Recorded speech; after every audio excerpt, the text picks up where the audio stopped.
So good afternoon. Thank you for coming, and thanks to Iris Montero and Rachel Berwick for that fascinating previous panel.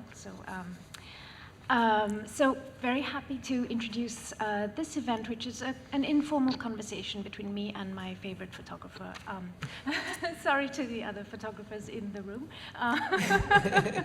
So Tina Tryforos is a photographer based in the Providence area for the last, since the beginning of the 2000s.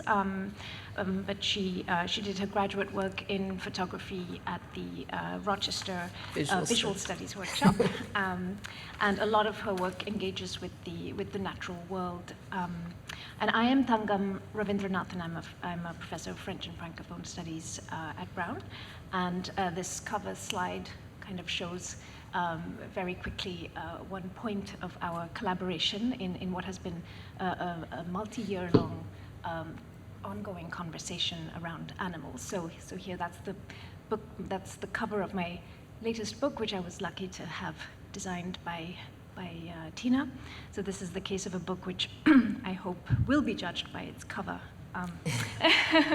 because that would be a lucky fate indeed. So and that was an extraordinary picture taken by Tina at the London Museum of Natural History or something.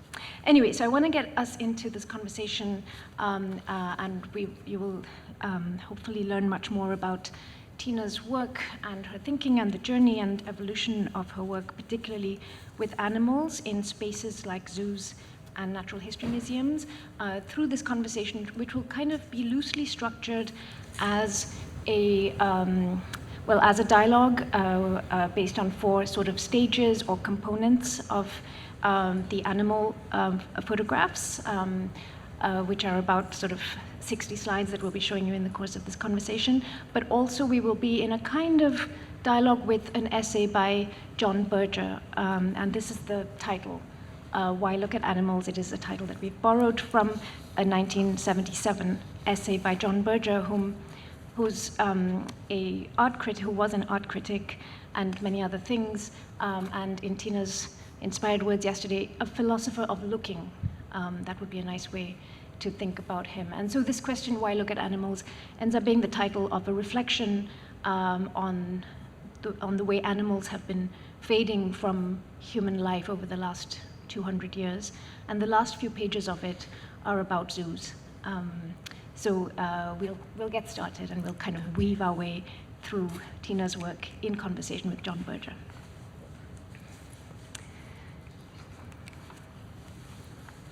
Thank you. So the first quote is one that arrives in the essay at a point where Berger has just noted the very large number of people flocking to zoos every year. In France, this number is around 20 million, and the number in the world right now is 800 million people every year.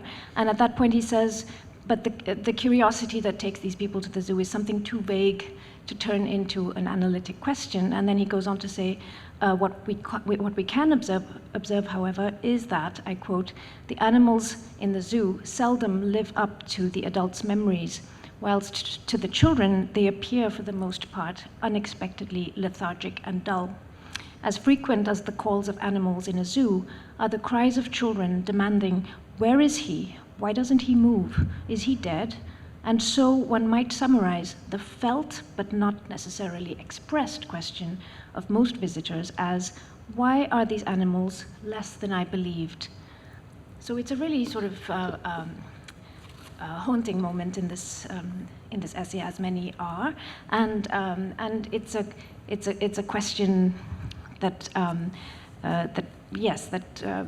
think is a kind of first prompt for me as I open this conversation with Tina. So you have talked a lot, you have talked with me over the years about your own interest in zoo animals and zoos as spaces, and how this, can you just tell us more about how it started and whether you relate to this description of a certain kind of perplexity or disappointment that one might feel in a zoo, or do you not? And what kind of sort of response have you seen yourself having to these spaces? So, thank you all for being here. I kind of began my journey in photographing zoos when I became a mother, so in 2002, and shortly after that, I was relocated to New York City with my family, and I spent a lot of time looking for nature in the urban jungle of New York, and just finding it wherever I could, in parks, in zoos, in natural history museums, and thinking about that for this talk, someone pointed out that it was shortly after actually giving birth, which is one of the things that brings us closest as humans to animals, besides death, I would say. So all of a sudden, I had this small child that I wanted to figure out how to teach about the world, and we would travel around in his stroller, and I started to realize how constructed, especially the space of a zoo or a natural history museum was, and how the dioramas in both cases, because even in a zoo, the environment is very much a diorama that's set up to look like the animal habitat, were very surreal and made me think about how the animal was existing in that space. And it also made me think about the people around me that were looking at the animals and what they were getting out of it, in the sense of children being impatient about what they were seeing, and adults as well, and that a lot of people don't really look closely at the natural world in their daily lives. Probably not people in this audience necessarily, but that was one of the things that I really wanted to address, is like, how do you look closely and what are you seeing? So maybe you can walk us through some of the pictures of this series. So this, so in this case, this is this enormous snake. I think it was from the Mystic Aquarium. And just the power of the animal is always kind of wondrous and exciting, even if they're in these enclosed spaces. And thinking about the photographic frame as a way of framing what I was seeing in a different way.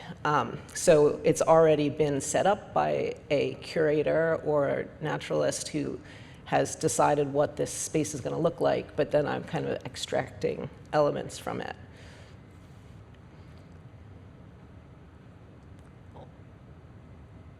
This is the Miami Zoo.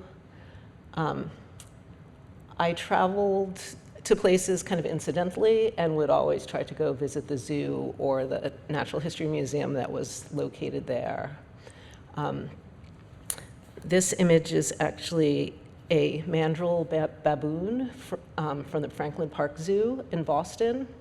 So you can see the surrealness of the environment that he's living in. Like, those trees are completely constructed, perhaps to make it feel more at home. I'm not sure how that really works, but there is something so interesting about the artifice of the space and the way the backdrops are painted and the way we're presented with this scene.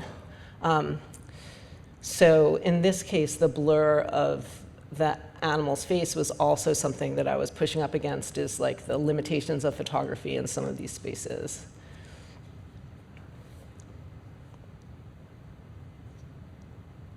So in the question of why are these animals less than I believe, that Berger brought up, in some ways, they weren't really less than I believed. I feel like I was always finding something in those spaces.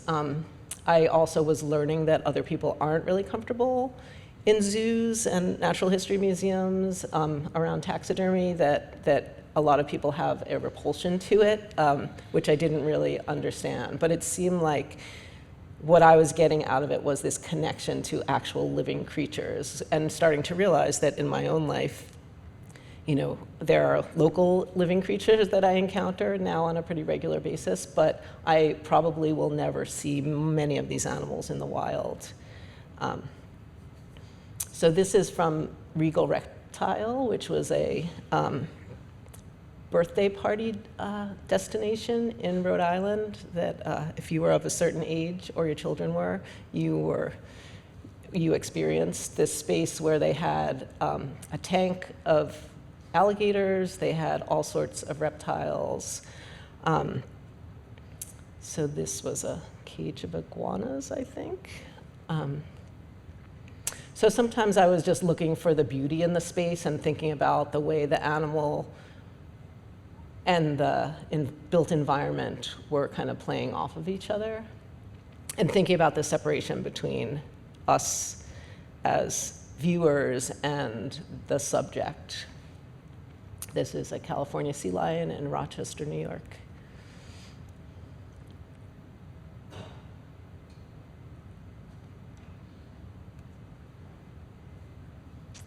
And this particular image was very important to me in that I was witnessing a giraffe that appeared to be trying to eat a tree in a landscape in the Bronx Zoo, which I have since learned that actually is quite a common thing that giraffes do, which I thought was really interesting. And in fact, John Berger in this essay does talk about the painted prairies, right? The kinds of the simulacra of natural habitats that are recreated in these zoos, and how the animal is interacting with this somewhat unreal landscape that has been curated for the human viewer,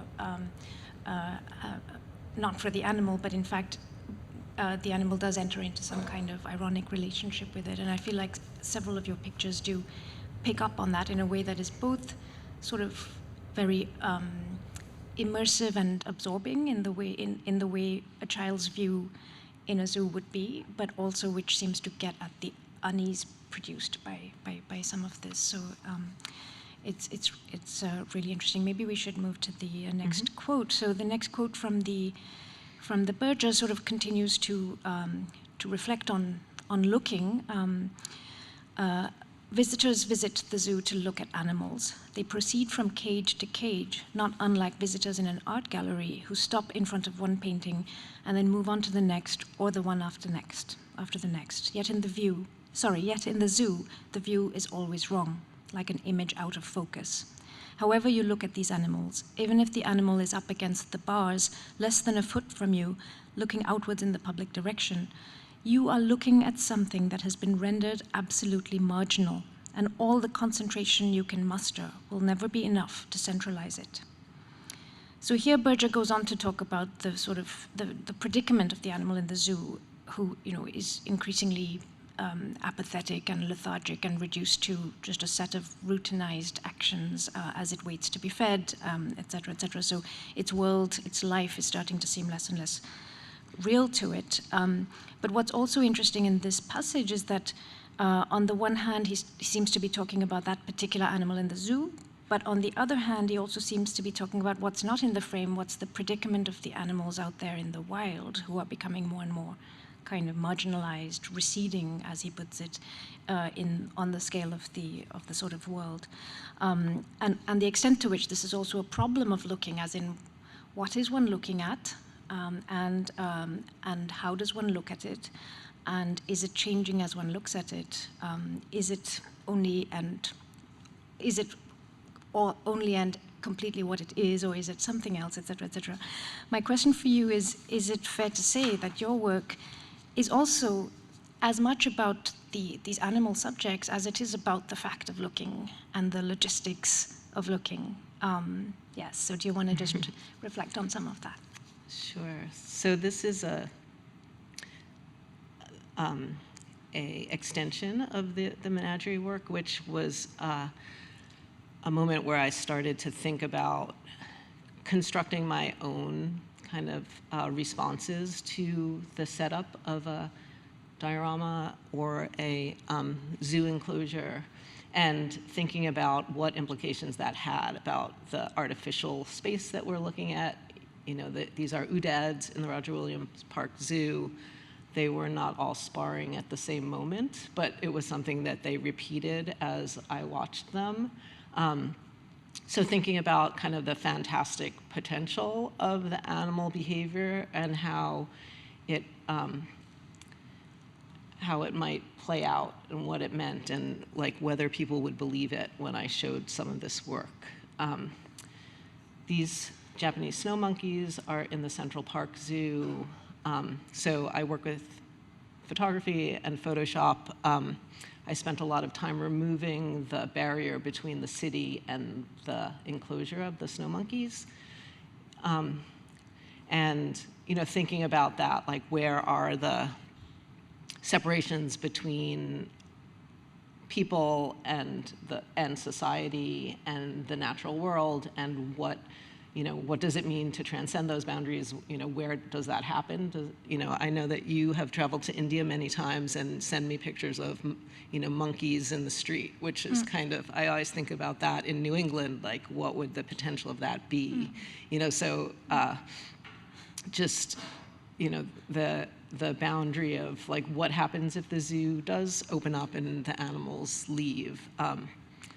So that was one of the things I was thinking about. This image was from Rome, and it is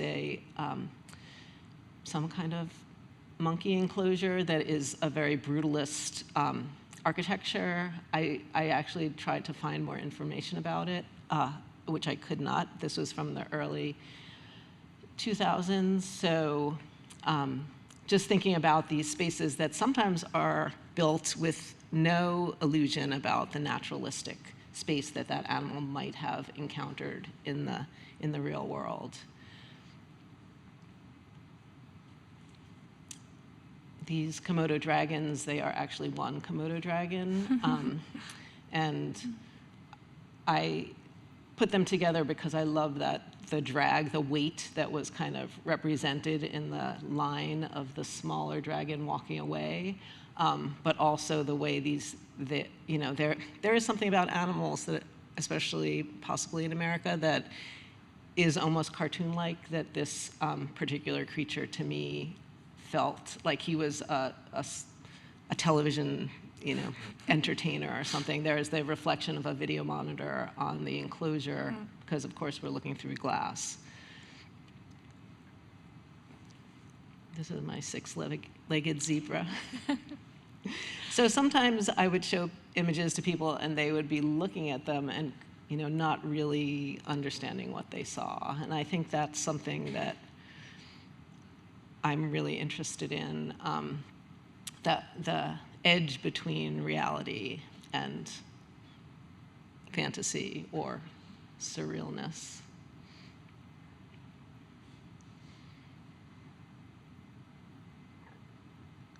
Can you comment on that preceding image, the nest? Oh, the nest? Yeah. Sure. So this is one case where people are often very befuddled. They are two small monkeys that I encountered in the Central Park Zoo. There's a jungle enclosure, maybe South American. I haven't been there in quite a while. And then there were these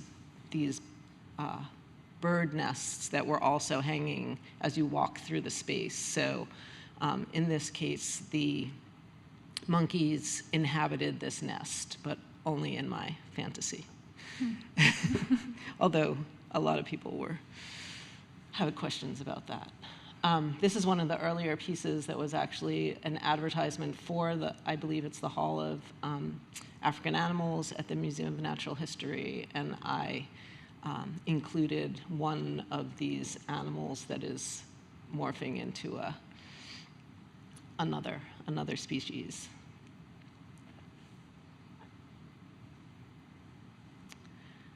So, and what was the question?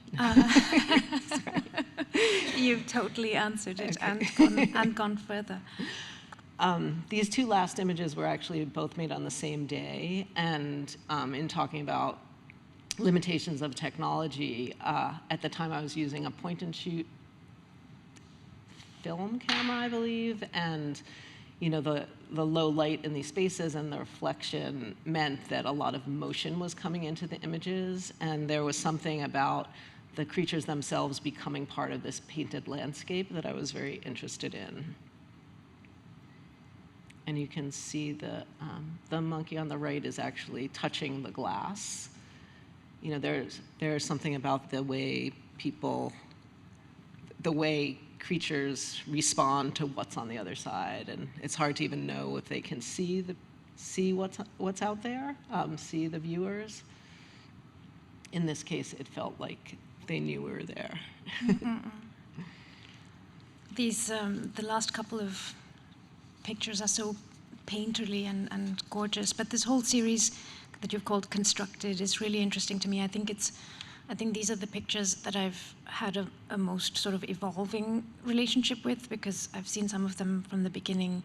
I mean, maybe 12 years ago when you came to talk with me in my class on animals, and I think I've understood them better over time. I almost see a kind of tenderness there in your way of being able to enter the frame and intervene, and it's a way also of saying something about the fact that we have always lived with animals in a way that was richly imaginative as well, right? That we've always kind of imagined them. We've always sort of co-constructed them through stories, through childish kind of views. And so the six-legged zebra and the other slightly modified animals are really interesting to me. It's like a dream space, and a childish sort of space of play, but also in our current context, a place of some kind of more grave reflection. We should move on to the next quote, because we're also looking at our time. So this is earlier in the essay, in Berger's essay, and here he's talking about the fact that the animal no longer is looking back at us in these spaces. So today animals are always the observed. The fact that they can observe us has lost all significance. They are the objects of our ever-extending knowledge. What we know about them is an index of our power, and thus an index of what separates us from them. The more we know, the further away they are. So this serves as a good transition to raise the question of what it means when one moves, or when you moved from zoos featuring live animals to natural history museums, natural history museum displays featuring taxidermied animals. So as a photographer, how have you thought about this difference? How have you approached it artistically and technically? Yeah.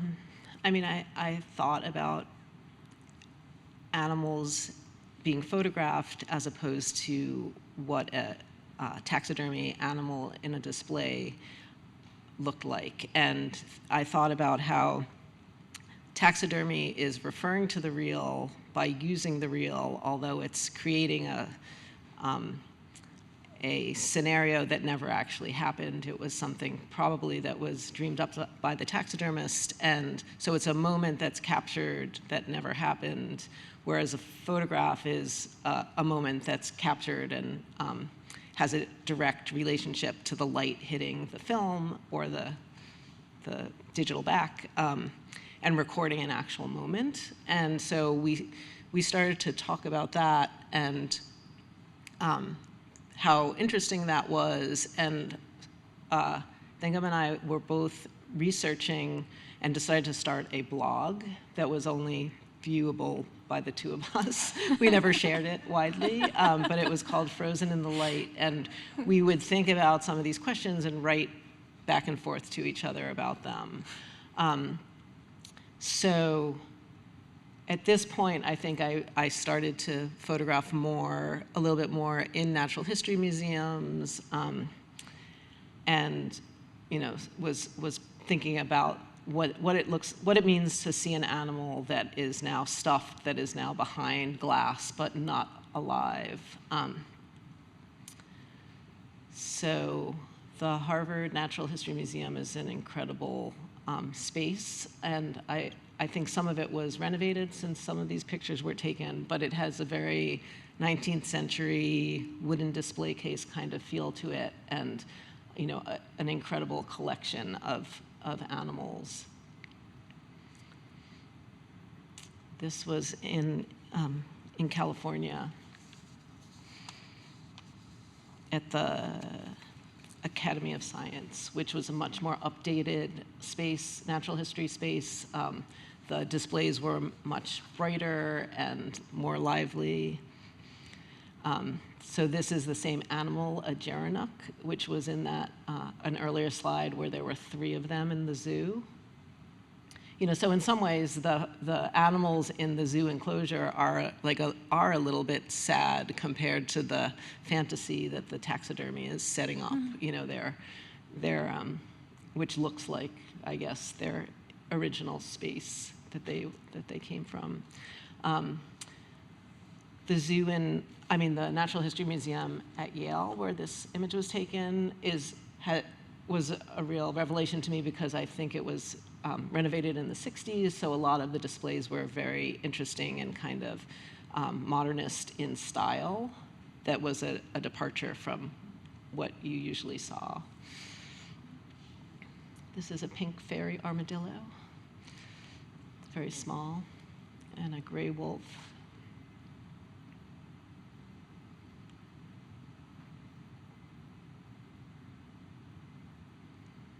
Falcon.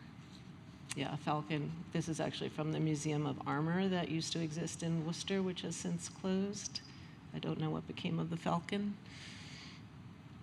So going down the rabbit hole of Frozen in the Light, we were both reading various sources and realized that at some point in the history of photography and taxidermy, George Eastman, who founded Kodak in Rochester, New York, where I went to graduate school, went on a expedition with Carl Ackley, who was also from the Rochester area, who they say revolutionized lifelike taxidermy.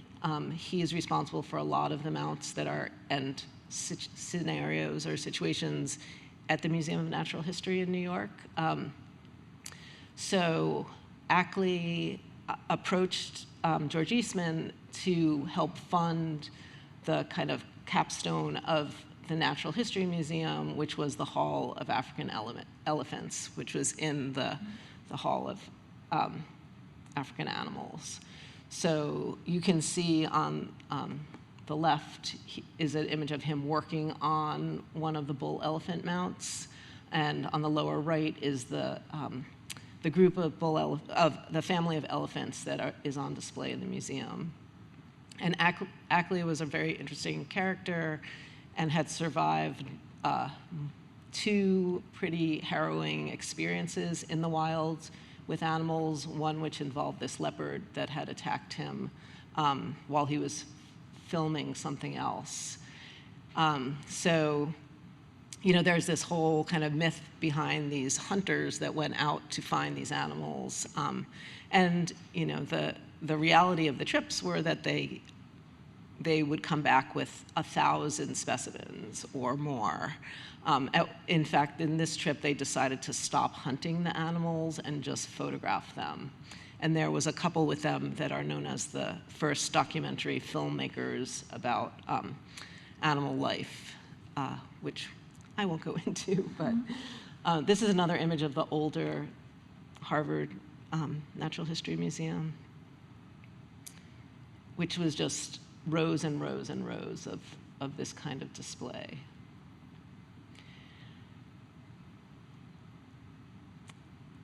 This is in the Provincetown Pilgrim Memorial Museum. So a lot of times you'll find these spaces that incorporate taxidermy in some way. This was about a trip to Antarctica, I believe, by a local Provincetown resident of some fame whose name I can't remember. So for the most part, these are not manipulated images the way the constructed ones were, but in what I encountered, it was interesting enough not to need much intervention. I love that picture, this one and the previous one.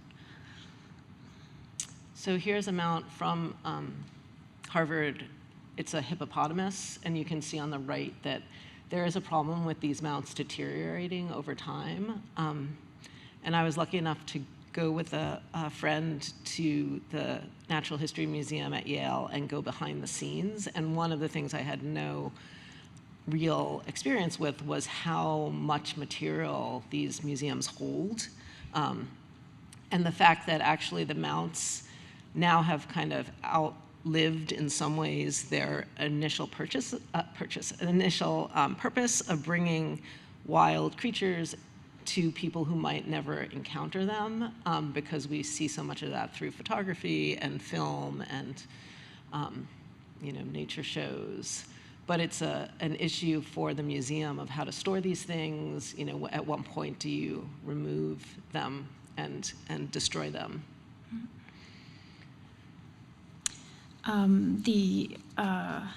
Just before we move to the last unit, I was the rabbit hole that you have invoked, which was one of the main sort of through lines of our secret blogging, was interesting for so many reasons, but partly, of course, it's to refer to some of the sordid work of collection, right? That happens. And that has happened, and sort of is the behind-the-scenes work behind a lot of the natural history displays. But that trip that was in 1926, right? That trip with Ackley and yes, or Eastman, 26 or 27, and Ackley did not come back alive from that trip. He was ill, and Eastman apparently didn't return to the tent where he was dying because he was so busy shooting animals. But there's something very sort of fascinating about that moment. Dark and disturbing and fascinating because of course the knowledge of the increasing vanishing of animals, the increasing disappearance of these animals in the wild was very much a fact of those years. And in fact, this starts very much in the 19th century, a sense of these animals vanishing in the wild, right? So there's an evolving function of these spaces as well, whether zoos or museums, not just to be representing what's out there, but also increasingly to be the archive of a disappearing sort of wildlife heritage out there. So and that includes some sort of violence.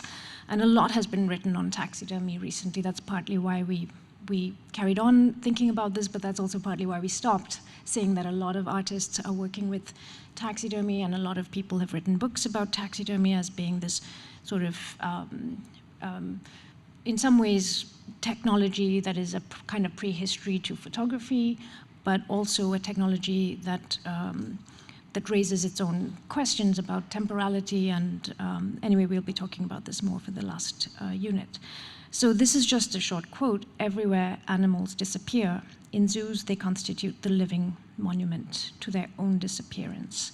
So this serves to introduce the last space that we will be discussing here, which is called La Salle des Espèces Menacées et Disparues, which is the Hall of Endangered and Extinct Species in the Paris Natural History Museum, which is a unique room as far as we know, in the sense that it's a room devoted entirely to the taxidermied specimens of endangered and extinct species. So Tina took a series of photographs here, and it's a space and a collection that raises, that raises very, very disturbing questions about the end point of these, the end point of all these institutions and ways of looking, which are photography, taxidermy, museums.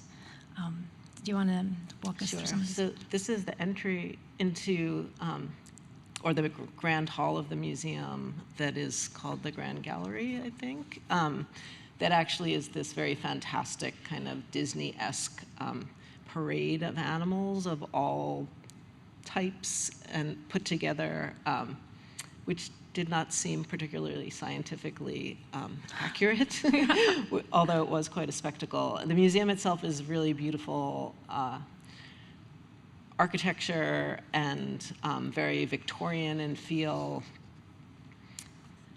So before you enter into the room of endangered and extinct species, which is also sometimes called the room of disappeared, you see a dodo. And the dodo is not inside of the room, just in the entryway.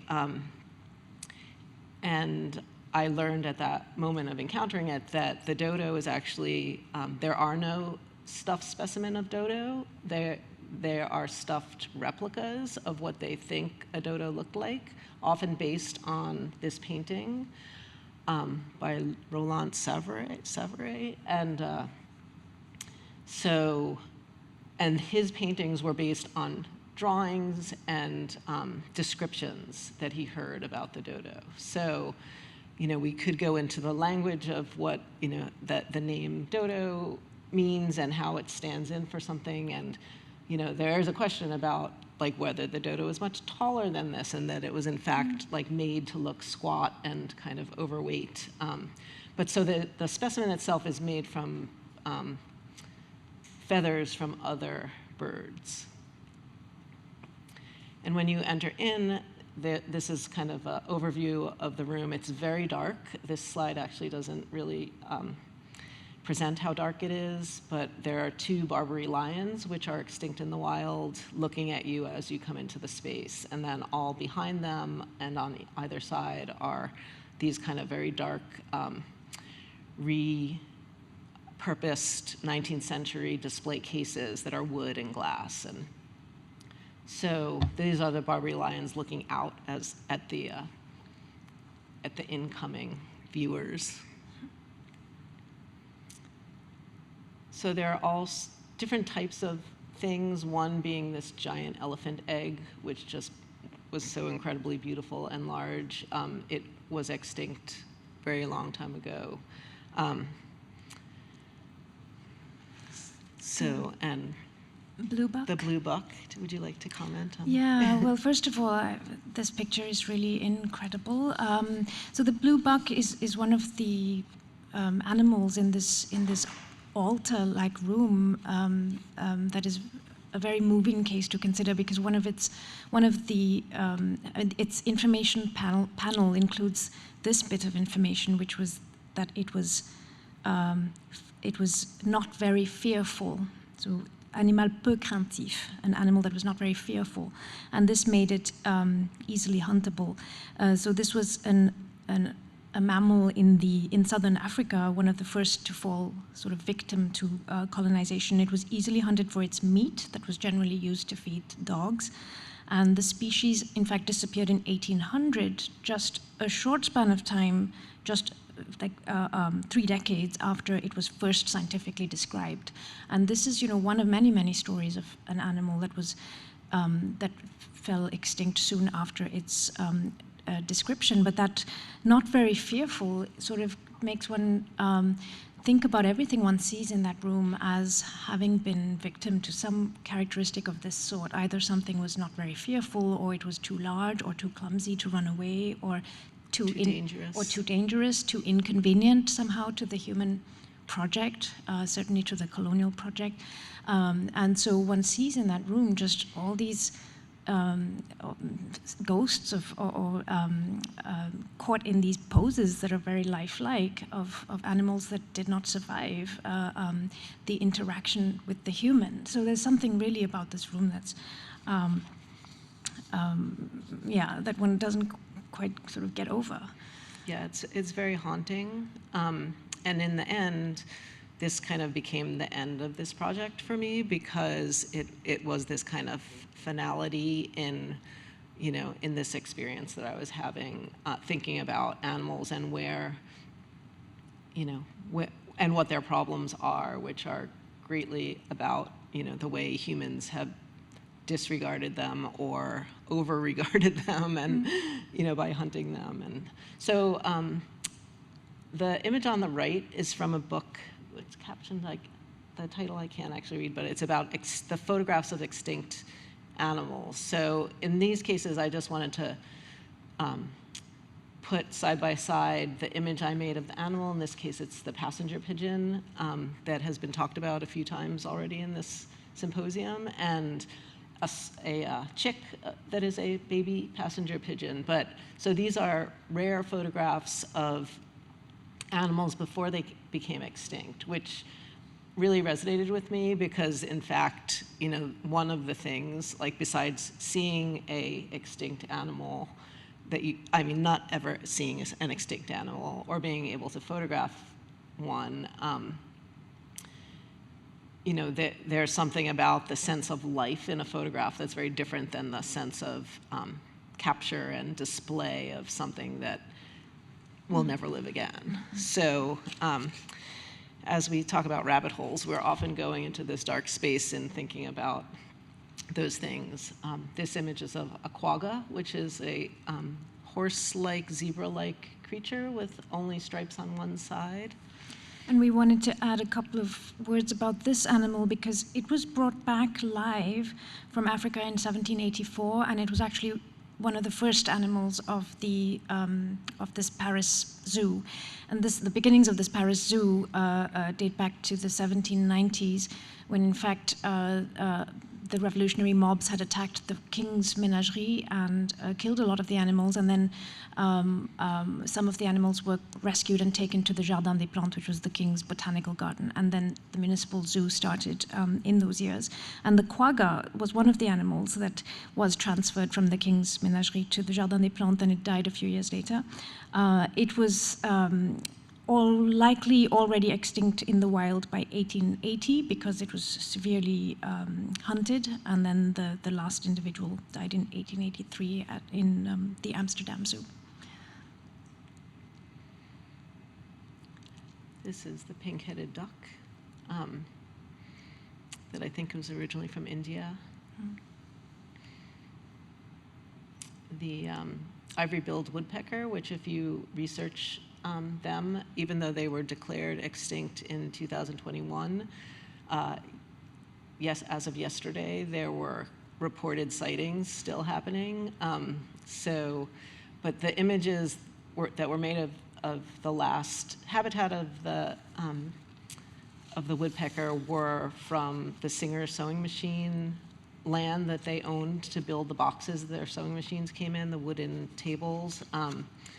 And this photographer had gone to this space many times and obviously had a very close relationship with this one particular woodpecker. But, again, like the life of it, it's almost like a cartoon character in its life, in its like energy, which is what living things are compared to a taxidermy mount,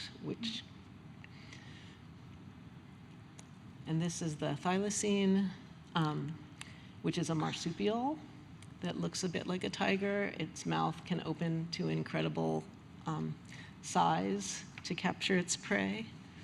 And also an animal extinct since 1961 in the wild. But in fact, there's this whole cryptozoological cult around it in the sense that people keep reporting sightings, and that itself is a very interesting phenomenon in the sense that it's very hard to accept that a life form, a species life form, is totally gone.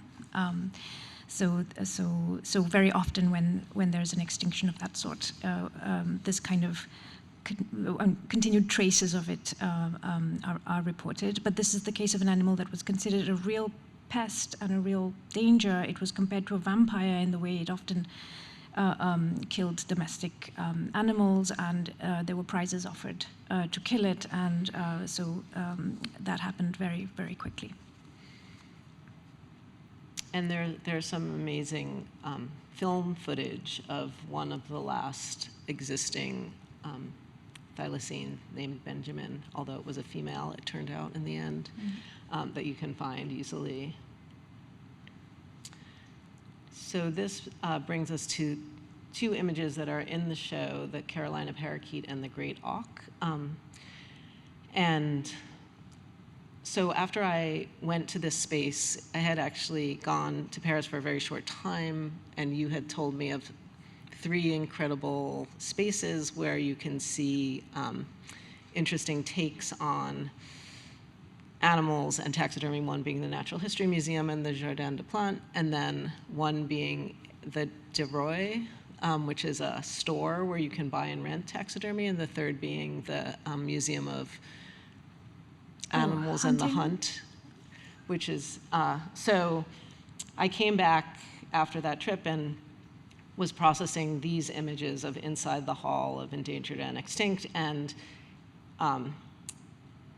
printed some of them, worked with them, but they just kept haunting me. And so eventually I made a one-off artist book thinking about just the extinct creatures that I had photographed.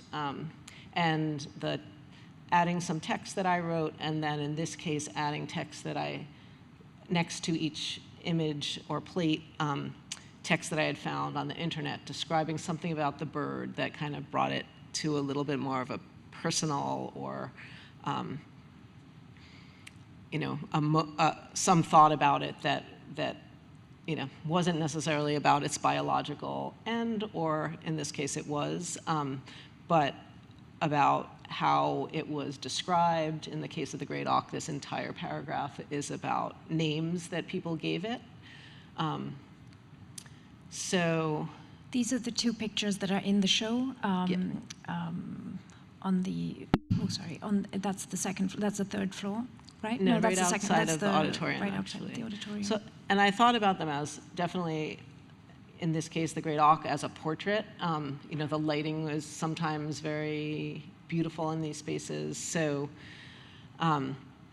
in a very dramatic way, actually, a friend last night said, "This looks like a Vermeer," which it doesn't really. But thinking about what is it like? How can we interact with these things, and how can we really think about them? And I guess that's the point of this whole talk is the more vision we can bring as artists to thinking about the plight of animals, which I know is the whole point of Creature Conserve, is such an important task for people to take on, because we need to speak for these creatures before even more of them are gone. So we wanted to leave you with this rhinoceros, courtesy of PowerPoint. That should be animated, but he's not moving yet. We have about 2 minutes for questions, and I have many, minutes. But I'd first like to give the audience a chance.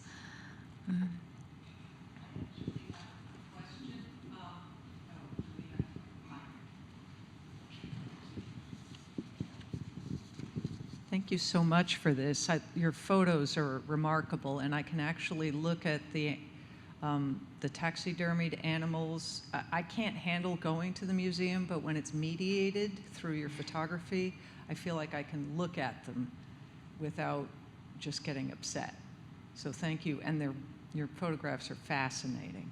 And Thangam, I wanted to ask you about the word menacé as it's used, because the images of those lions, they're facing us, their mouths are open, it's in that ferocious stance, and yet the word, can you just talk, because I look at that and then I saw the word menacé and I thought, we often say, they're menacing, but what does that French word mean in that moment? It's the past participle, so it's threatened, and that's the French word for endangered, the red list word. But yes, a point taken. I mean, the very disturbing irony of the taxidermied specimen, as opposed to the live zoo specimen, or of course the wild sort of habitat animal, is that in the case of the taxidermied specimen, it ends up being presented to you in the passion of its life, right, frozen in a pose of attack or some kind of crouching, or some kind of a very dramatic sort of life pose. And there's a way in which the animal is forced there to give you its fullness that it would have denied to you in a zoo, but also which in the wild would be more difficult to behold without being yourself in danger, or it would be more difficult to behold that over time, to stare at it. But do you have anything to say to that question, or are there any other questions? There is one. We can't quite see. Yeah, we can't really see very well. I have a question, but can I just speak for Go for it. I'm just sort of really fascinated by the dioramas, like the sense of the diorama as you explored it, and the ways in which it moves from a kind of like often a painting that's a background, but then sometimes, like I've noticed that the Museum of Natural History, at least in New York, they're often like grasses or other things that are kind of recreated that move between that space or a kind of representation or the representational plane of the painting, and then this kind of material stuff that goes into the forward plane towards the viewer. And then it was so interesting to me also, like the kind of historical, when you were mentioning maybe the Yale one, that's maybe, or maybe there was one that was renovated in the 60s. That, like, I guess like the kind of human art history that goes into their construction and how they often speak of a certain kind of moment in like decorative history or art history in like the kind of moment of renovation. So I was curious if you could just say, so this is like a very question, but also like the painting, the photograph of the giraffe interacting with the kind of painted space. I guess I'm sort of interested in the shape of the diorama as almost as an artwork in itself, and the kind of relationship to the human viewer, but also to the animal participant, and how sometimes the dioramas are almost sculptural, but also kind of like these like painted spaces. I don't know, maybe just, that's not a question, but I'm just musing, but it's my musing on it. But I'm curious if you have any other thoughts on that. Yeah, I mean, it was definitely one of the things that attracted me to that space is that these are painted often by artists, fine artists that are doing it on the side, or maybe that is their vocation, to create this illusion. So the paintings are sometimes very incredible, but also, as you said, they bring in all of these other elements to make it into a diorama and more 3D. And depending on the scientists, they would go to all to all ends to try to get authentic things. So they would ship in dirt from the actual place that the animal's from and find the grasses, from those spaces, or trees or leaves. And, so there is a lot of research done, but it's also, an incredible illusion and performance of, what we will then experience. Like it's a spectacle for sure. In both the zoos and the natural history museums that use that kind of technique. And then, one of the things in the natural history museums is that then sometimes they don't. They just have the animal in a box or behind glass with other animals that may or may not be located near each other in actuality in the wild. So that's also kind of interesting. I think as we progressed, those spaces have tried to become more and more professional and naturalistic, but you can still find some that are from a different time period and a different way of understanding the plight of animals, I guess. Any other questions? There's a question there. Yeah. Yeah, we're pretty much finished unless there's...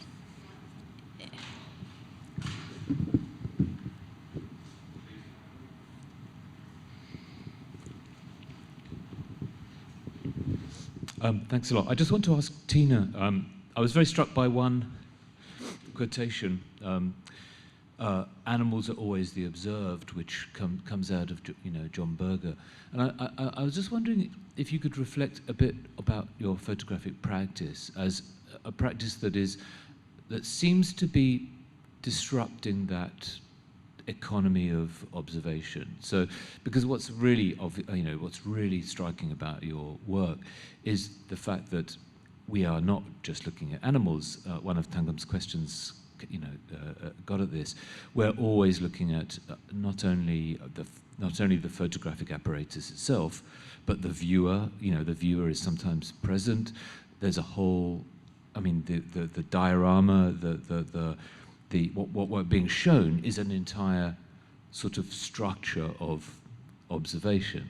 And so photography itself as your practice, seems to be being an undertaking that is not just showing us what is observed, but showing us a whole structure of regard. So I just wondered if you could talk a bit more about your practice. Some pieces you say are manipulated, some are not. What determines the use of a kind of a technique of manipulation? So a little bit, just really interested to know more about the way that you think about your practice and how you sort of designate certain objects to be as ones to be that need manipulation or not. So I'll try to be quick, but thank you for that question, Tim. A lot of my working method is unprofessional, perhaps, in part of a quote by John Berger.